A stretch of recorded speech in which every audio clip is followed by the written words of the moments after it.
First caller of the morning, fast off the mark, must be important. Brad Cabana, you're on the air. Good morning. Good morning, Bill. Thanks for taking my call. Well, you're fast off the mark. Anyone so enthusiastic, Brad? We gotta take your call as quick as we can, sir. Sure. Yeah. Thanks, Bill. I just found out last night, Bill, that award-winning columnist Michael Johansen, who writes for the Telegram as well as and used to write for the Aurora and Labradorian. Yes, I'm familiar with his column. Familiar with his columns. Very, very informative and very interesting. Go ahead, Brad.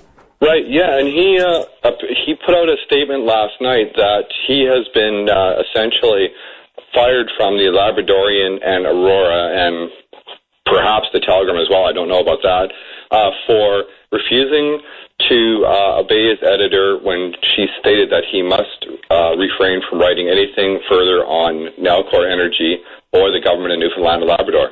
Yeah, I'd like to hear from Michael Johansen on that. Why are you speaking out? I mean, why isn't he speaking out on it? I don't know why he's not speaking out on it, but I can tell you why I'm speaking out on it. I'm speaking out on it because, this is the 21st century, and an editorialist should be able to write criticizing the government and the Crown Corporation. And I kind of wonder, Bill, where is this coming from? Yeah, I am too. And Brad, on the question, where did you hear that he had been muzzled? Where did that come from? He put it out on his Facebook page, actually. Oh, okay, yeah. Because I didn't see it and I'm not aware of it. Now, naturally, I'm a little bit concerned as a host of an open line show on the media, which is hearing this sort of as hearsay or second hand. You know what I mean? That's why I'm saying, Michael Johansen, give us a call and tell us exactly what the situation is, as you know it, as the person concerned. But anyway, Brad, go on and make your point, sir. Yeah, no, really, I just wanted to bring that to the public's attention. I'm concerned that this has happened over Nalcor and the government in Newfoundland, and it seems to me very strange that the journalist and award-winning editorialist would be muzzled on those two topics. And my question essentially is, I'd like the government to come on and answer that, is, did the government have a hand to play in this? Why is this individual singled out? And I would like to hear from the journals concerned as to what their motivation might have been. Sure. When I was writing columns myself, Brad, I say this because of my own experience, and I don't know if it applies to this or not.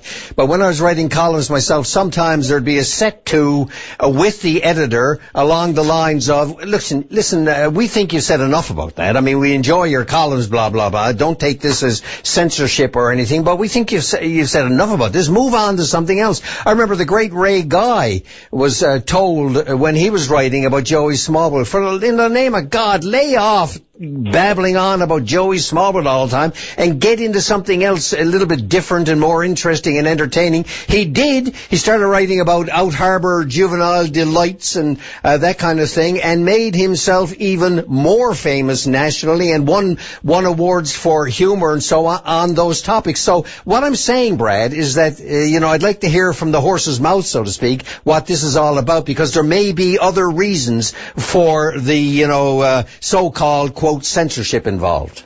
Could well be, and I hope Michael calls in today, and explains it and puts some light on it for us. But I think it's disturbing. According to his Facebook posting, he said that he was required to have a blanket ban on any stories to do with the government or Nalcor. Yeah, maybe the papers will speak out on it too. The persons, the editors, or the people who are in control of or supervise the columns in papers, maybe they'll speak out on it too. Absolutely. I hope so. Right on, Bill. Brad, thanks very much for calling. You're a man after my own heart when you jump to the defense of freedom of speech, sir, and the right of people, ordinary citizens and columnists, freelancers and so on, to state their own opinion and freely and openly. I appreciate that. For sure, Bill. Thanks, Brad. Take care. All the best. Bye-bye.